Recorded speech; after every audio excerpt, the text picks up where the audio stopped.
Welcome to today's installment of the Vintage Firearms series. Today we're going to be talking about a vintage Remington 22. This is not it. This is a Marlin 3220 from 1892. But the ones we're going to be talking about is the Model 12. I just have this because I'm going to do a little introduction on it as a future video. So here we go. The Remington Model 12 was made from, I think, 1909 to 1936, and it was followed by the 121. These were both highly successful 22s, among the highest you could hope for. Actually, I would think they made close to 1 million of them. I think it was 830, 50,000, something like that. So they made a lot of them. But today, before we get into those, which is going to be a very interesting video, I think, personally, we're going to be talking about briefly about a Marlin that we have. Now, Marlin made some phenomenal guns. This is a model 1889, made in 1892. And it's in remarkable condition. It does have some wear to it, as one would expect for a gun so old. And it weighs a ton because it's got a bull barrel, which wasn't uncommon in those days. It's a beautiful gun, really is in remarkable shape. I have a couple of these. One's a 30-30 and then this one is a 32-20. And I'm cleaning it up a little bit this morning and doing some things, these standard things that you would do to your collection. And I thought I would talk about it because I kind of really like it. Now I'm waiting to do the review on a lot of my guns because I'm waiting for the channel to get a little bigger. And then the reason for that is your earlier videos they get lost. They don't get seen later on. So it's just the algorithm and the way that works with YouTube. And I'm not here to pick on YouTube at the moment anyways, but we will be, so you can see these videos, these earlier ones, we will be uploading them on alternative formats. So that'll help too, as soon as we get around to it. Right now, we're working pretty hard just to do one simple video per day. But this is a really cool gun.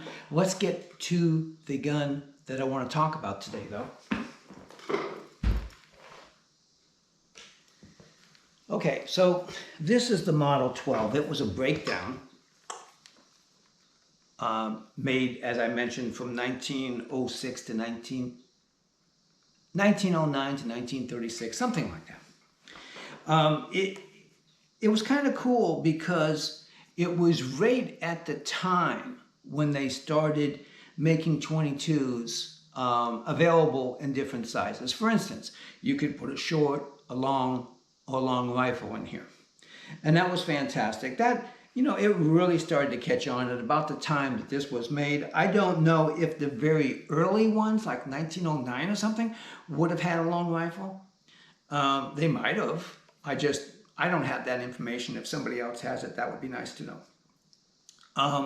But, because as an example, I have a lot of Winchesters, and the Winchesters were specific. I think up until around 1906 when they came out with the 1890, 1906 variant, and those handled all of them.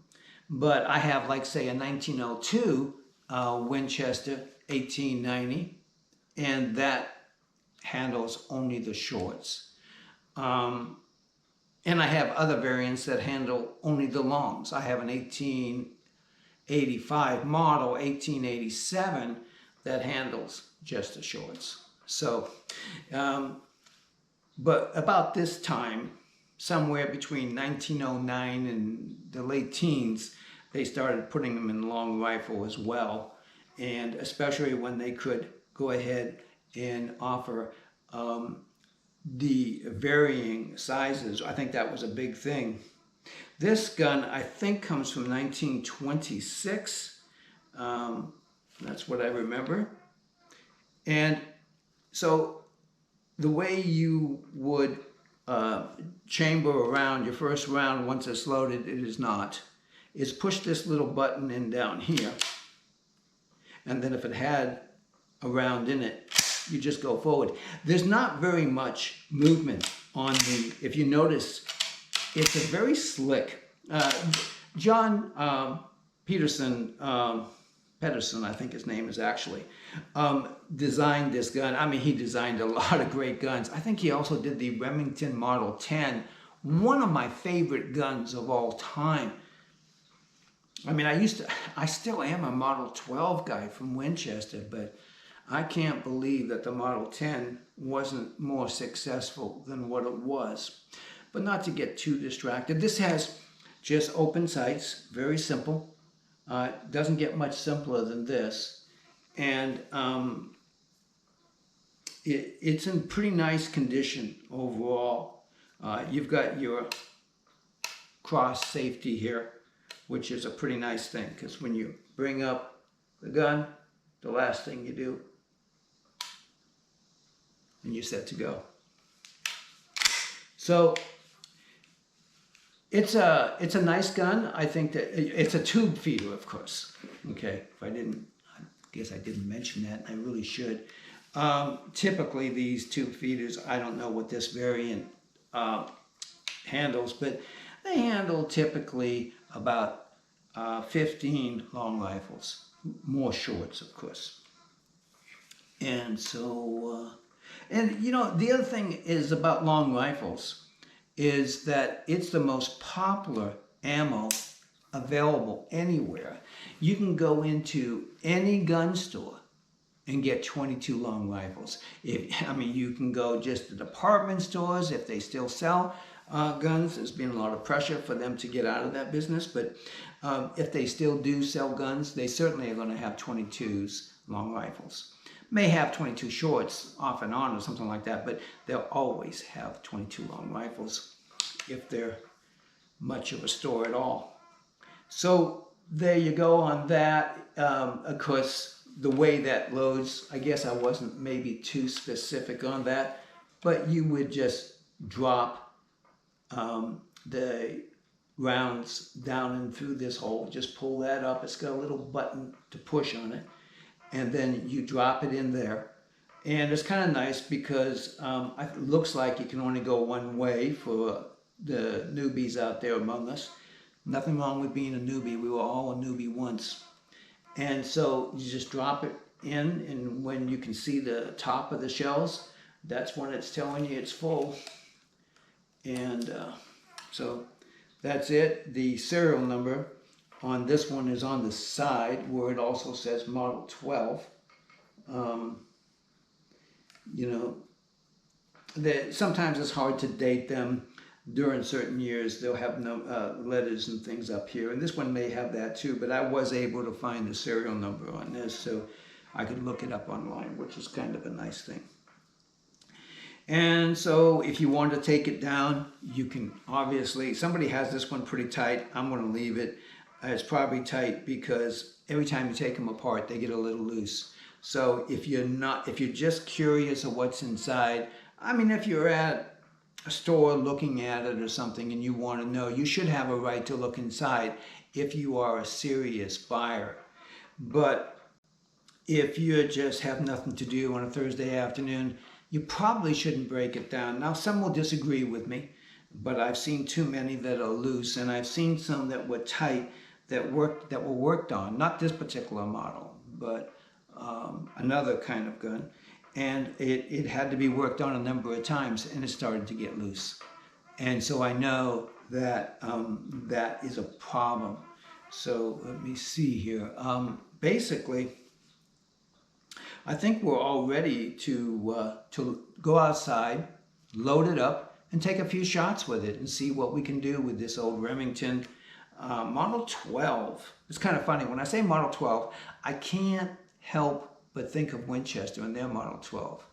I've got some really cool guns coming up there too. Of course, the Model 12, but also the hidden gem. I'm going to call it the hidden gem. The Model 25. I'm going to show you a Model 25, and that's a great gun to go out and get. You know, these you can pick up at gun shows and things like that. The Model 25 is a bit harder to find. They should have called it the Model 7 or something, because to call it twice the number of a Model 12 isn't really accurate, because the Model 12 is a breakdown gun, and the Model 25 is basically the same gun, but it does not break down. And that's why it's one of the bargains out there. You can pick them up for $300 in really super condition. They're hard to find in super condition, but if you do find one, that's about what they should run. If you don't mind one with a few scratches that you're going to walk through the woods with, then you can probably pick one up for $250 or something. But they're great guns. They're basically, like I said, a Model 12, and I would expect it to be just as dependable. I'm going to start shooting mine more. I think I've been thinking about it as of late, and I'm thinking, hey, you know, a Model 25 would be fun to shoot. They only made that model from 1949 to 1954. So don't expect to find oodles of them out there. You're going to find Model 12s all over the place. But they're kind of getting sidetracked here. Let's go ahead and talk about this gun, loading it and shooting it, and that will all take place outside. Thank you. Okay, so we're going to have a little fun here now. This is taken outside, the Model 12 Remington from 1926. And let's go ahead and load her up. We can count how many long rifles it takes too. I was guessing 15, but you know, different manufacturers, they put in different amounts. So let's see what they got. This one will go in backwards. So, I mean, you just have to use, I guess, common sense. But I don't think the Winchester will go backwards. That's 4.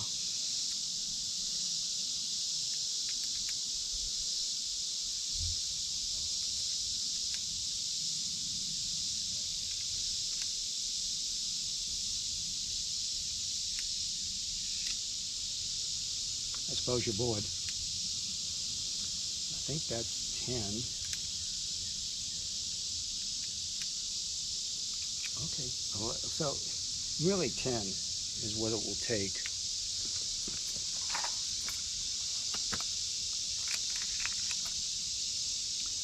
Okay, so make sure the safety is on before you load it, chamber it. And then the release is right underneath on this model. A little unusual.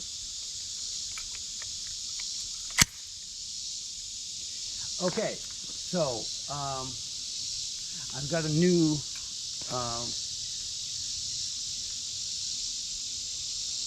target down there. So we're going to be working on that. We're about 60 feet away from that target. And I'm going to go, as before, I'm going to take and put the camera. I'm probably going to, I've got some more GoPros around. I just need to dig one up. And so then we'll have one down there and one up here. And that'll be a bit more professional. But in any case, let's go ahead and shoot our Remington 22 Model 12 from 1926. Let me go ahead and carry you down there.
Okay, so what do we have?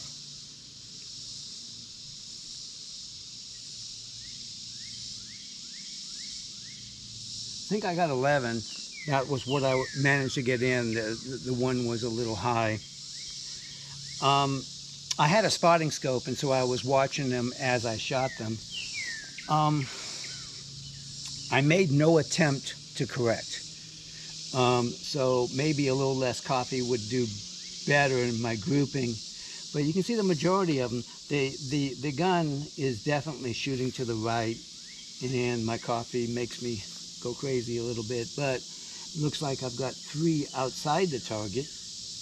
But all of them, I think you can safely say, is shooting a little to the right for certain. That's a given.